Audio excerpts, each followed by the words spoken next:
What is up YouTube? This is the Gaming Gladiator, and in this video I'm going to showcase my deck profile on the G-Boost Will from Garga. The deck basically focuses on the G-Boost Will ability, obviously. It kind of focuses on controlling your opponent's board by nullifying their effects and whatnot, pressing their cards, and also eating up their gauge. And also it has a little burn damage every time you finish an attack. So yeah, it's kind of mid-range-esque deck. So yeah, it's pretty good. This is my buddy. It's the Awakened DD Dragon Teeth Guardian. I'm going to explain later why I have this guy as a buddy, but nevertheless, let's just get started with the deck profile. First off, I use 4 of the man himself, Gargantua/Wyvern. He's a drag god. His call cost is pay to gauge and put a top card of your deck into its soul. He has an ability, G-Boost Wills. At the start of your attack phase, draw a card, and for this turn, all cards on your field get power plus 5k. Then, if another D-Dragon tribe is on your field, for this turn, at the end of the battles that card on your field attacks, you gain 1 life and deal 1 damage to your opponent. Move double attack Soul Guard. This card's G-Boost is actually, I think it's one of the best in my opinion, because it not only does it give power, it gives you a draw at the start of your attack phase, and also gives a little burn damage and also a little heal. For now, I think it's the best G-Boost out of all 3. So yeah, moving on to the size 1s. I use 4 Dio Gardra, 4 Garcat, 2 Smiley Street Entertainer Yuga, 2 of the Buddy Awakened DD Dragon Teeth Gardra, and 1 Awakened DD Dragon Ruhe Gardra. So first off, Dio Gardra. Dio Gardra has the ability where when he enters the field, you can discard 1, charge 1, and search up a card that has G-Boost Will in its abilities. And also when you gain life, if a card with G-Boost is on your field, drop up to 2 of your opponent's gauge. This is a very powerful ability. If you're going first, your opponent is not going to have any gauge, basically. It also activates during your opponent's turn if you manage to heal using cards like, I don't know, Garhylan or other cards. It also procs, so it's a very, very good card. Definitely a staple for Garcat. I don't think this needs an explanation. Charge and draw on place, and you kind of spam it with the item and everything. 2 Yuga for the added attacks and also added ping damage and also added heals. 2 of the Buddy. His ability, if you're interested, is when this card enters the field, put the top card of your deck into your gauge. If a card with G-Boost in your field, put the top 2 cards of your deck into your gauge. So you basically charge 3 if you have Garga. And during each player's attack phase, when you gain life, draw a card and deal 1 damage to your opponent. This ability only activates once per turn. It has no ability name. So I'm going to explain at the end of the video the combos that actually can be used with this. Actually, you can do an FTK combo, but you have to use this as a buddy. I'm going to explain it at the end of the video. And at last, 1 Awakened DD Dragon Ruhe Gardra. I only use him because of his first ability. If a card with G-Boost Will is on your field, all the Dragon Tribe will cannot be rest or return to hand by your opponent's card effects. This kind of shuts down decks like Black Organization, or decks that can mass rest like Jackknives or the Idol Master decks. I only use them as pretty much an answer to those kind of decks. Next, for the items, I use 4 of the G-Boost item. No further explanation is needed, except for the effect. Equip cost, pay 1 gauge and pay 1 life. If a drag is on your field, discard and all DD Dragon Tribe monsters on your field cannot be destroyed or end their abilities cannot be nullified. Pretty standard. Every G-Boost item has this ability, and also has an extra ability like this one. Counter during each player's attack phase. If a card with G-Boost Wills on your field, call up to 1 size 1 or less DD Dragon Tribe monster from your drop zone by paying its call cost. You may use this ability only once per turn, and has Penetrate. This ability is actually very strong. You can call cards like this if you need the answer, or him if you need the gauge or the draw or the ping, or maybe another Dio Gardra to eat up your opponent's gauge even more. I think it's definite, at least 3 off for any G-Boost Will deck. Next, I run 2 of the impacts. The Gargantuar Crusher, obviously the FTK involves this, and I'm going to explain the FTK combo at the end of the video. Next, for the spells, I run a lot of spells here. First off, I run Gar-E Grants. Gar-E Grants is a very powerful spell. His effect is you may only cast this card if you use G-Boost Will during this turn, so basically after your attack phase declaration you can activate this. Look at the top 4 cards of your deck, put 2 among them into your hand, but the rest into your gauge. Then you may call the Dragon type monster from your hand by paying its call cost. It's a very powerful ability, obviously, because you can call another Gargo or more cards like, I don't know, Dio Gardro or the Buddy. The Buddy will give you more gauge, and you can basically call a lot of things with this. A very good card. It can help. It can help you if you're trying to do the FTK. Next, the 3 off is the G-Boost Over. G-Boost Over is definitely a staple. It's basically check top 3, add 2 to hand and 1 to gauge. A definite staple for any G-Boost deck.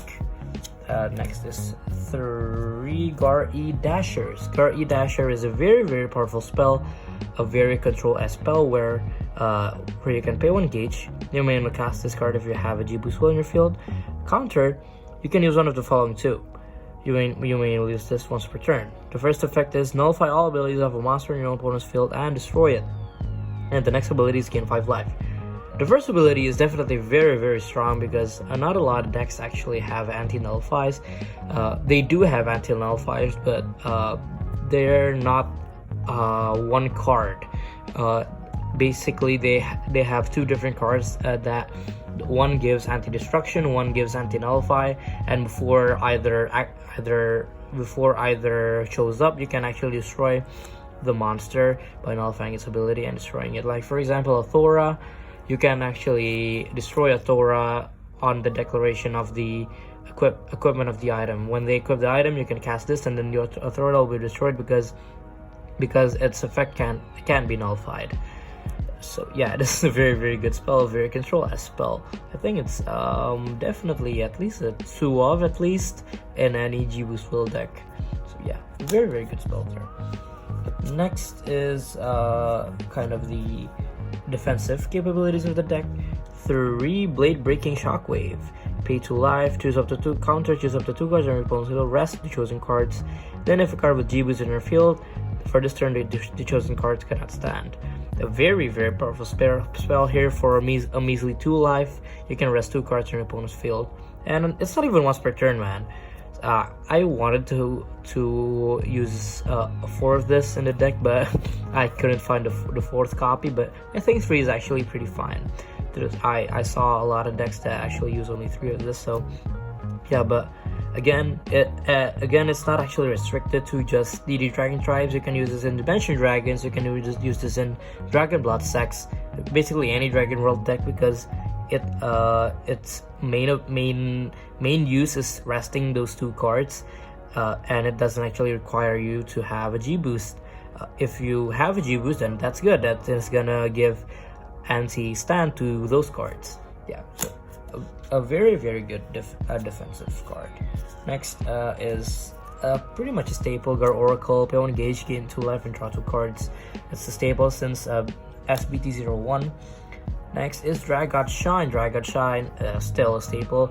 It can search out the item or salvage monsters from the drop zone. Next, I used 2 Gar Highland. I only use this to gain life on my opponent's turn, and I can activate abilities of like Dio Gardra and everything else.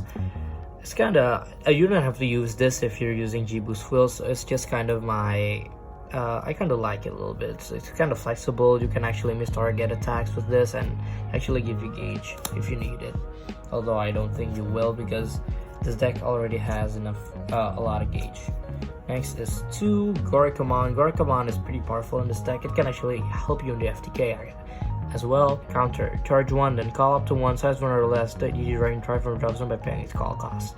A very good card. It can continue your onslaught of attacks, and also like I mentioned before, it can help out with the FTK. definitely a staple. Next to loyalty, I think this is a staple for every deck in the meta. If you can use it, you should use it. Any deck that you use, you should use this at least as a sideboard, because a lot of collabs there, they call a lot of cards. Like Bang Dream, they need to call 5 monsters. If you use loyalty, they will only be able to call 3. It stops cards, decks like Conan. Also, it stops basically a lot of collaboration decks. So I think this is a definite staple, because those collaboration decks rely on calling their cards to gain resources and whatnot. Yeah. Next, I use 2 Combat Deity Roar. Combat Deity Roar here is just one of the defensive capabilities of the deck. It basically nullifies an attack, and the attacking card cannot stand. If you're talking Garga, if you're talking Dragon World, actually, you can either use this or actually use cards like Loud Voice, depending on the meta of your shop. You can actually use either one of these. I prefer to use this because it doesn't actually minus me cards from my hand. But well, I guess Loud Voice actually has more coverage because it basically stops the whole field from attacking sometimes. So yeah, it's kind of your choice actually to use either this or this. I prefer to use this. Next is the one-ups. I use 1 Dragon Glyph, 1 Dragonic Exchange, and 1 Combat Deity Rises. Dragon Glyph is just there to give me either gauge and draw each time I heal, once per turn actually, and it also gives me anti-bounce to fight against decks like Black Organization, I guess. They can't actually bounce a spell either. So yeah, it's to fight the decks like Black Organization. 1 Dragonic Exchange. This deck has a lot of gauge, so actually looking in your gauge and grabbing 1 card from it is actually very good. It's basically like tutoring something, so I use 1 of it, and the hand cards aren't actually that low. And 1 Combat Deity Rises. Combat Deity Rises here, it's just attack. If I'm fighting against decks like Legend Dragon or decks like Dimension Dragons that can actually stop my end my attack phases. Ending attack phases will actually hurt a lot, because you rely on attacking to, I don't know, to gain to heal and to deal damage and to kill your opponent. You rely on attacking, but this card enables all cards from my field to attack during the final phase. So it actually bypasses the Alteration, Wider's Thought, and other cards that can end phases. A very, very good spell there. Just one of text. So now I'm going to explain the combo that I have here. The FTK combo. I use Garga, usually the item, and the Buddy, and of course the Impact. Yes. So let me demonstrate this combo for you. So let's imagine that this is your opening hand, right? This is your field right here. This is your opening hand. Let's just say you have like 2 random cards here. It doesn't matter what they are. So it's your turn. It's your first turn. You draw. You charge this one. You charge the Buddy, and then you draw. All right. Charge and draw. Doesn't matter what this is. You're going to call the. Actually, you're going to equip the item first. You'll engage if I want life, and then you're going to Buddy call the Garga. Going to Buddy call the Garga. No, I'm sorry. You just call it normally. Just call the Garga. And then at this point, you're going to declare attack phase, right? You're going to declare attack phase, and G-Boost was going to trigger, and you're going to draw 1, and your whole field is going to have the G-Boost fill ability. So what you're going to do here is first attack with the item. It's gonna deal 3 damage to your opponent because he has 3 crits, and G-Boost will activates here. You deal 1 damage to your opponent, so now your opponent's life is at 6, right? You've dealt 4 damage to him, and your life is now at 11. Now you can activate the item's ability and call the Teeth card drop from your drop zone. But when you call, you declare Buddy call. So you do it like this. You declare Buddy call, and his effect is during the attack phase, if you gain life, you can draw a card and deal 1 damage to your opponent. So at this point, your opponent's life is 5. oh, my apologies. This card also gauges you 3 when he enters the field. So there, you have enough gauge to cast the impact. So like I mentioned before, you declare Buddy Call when you call him.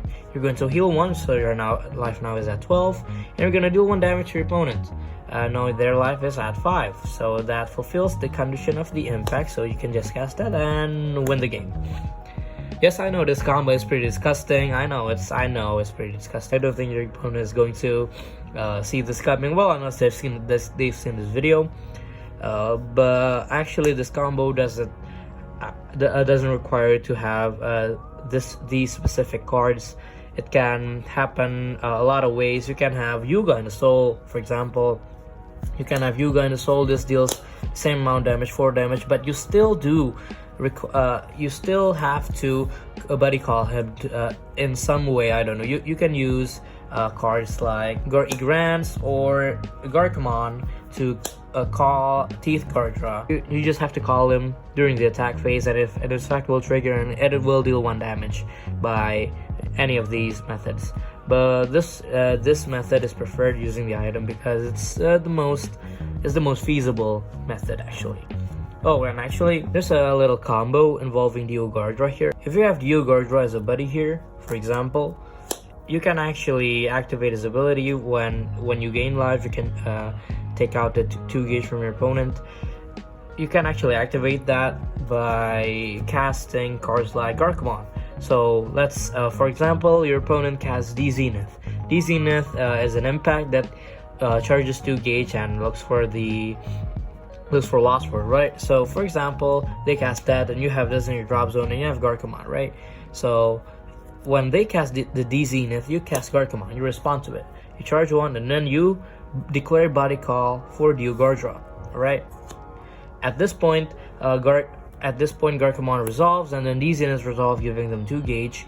And after the D Zenith resolves, this effect activates because you just gain life there. You just gain life by Buddy Call, and so his effect activates, and you can actually eat up the 2 gauge and send it to your drop zone, straight to the drop zone, and most likely they won't be able to change it to Lost World because the opponent probably won't see this coming. Because this is, to be honest, this is a pretty disgusting play right here, because it messes with your opponent's board so much, and it just messes with your head, man. So yeah, those are the combos, basically the only combos that I know. Yeah, I guess that's it for the video. Make sure to leave a like and subscribe if you haven't, and see you in the next video. Thank you. Goodbye.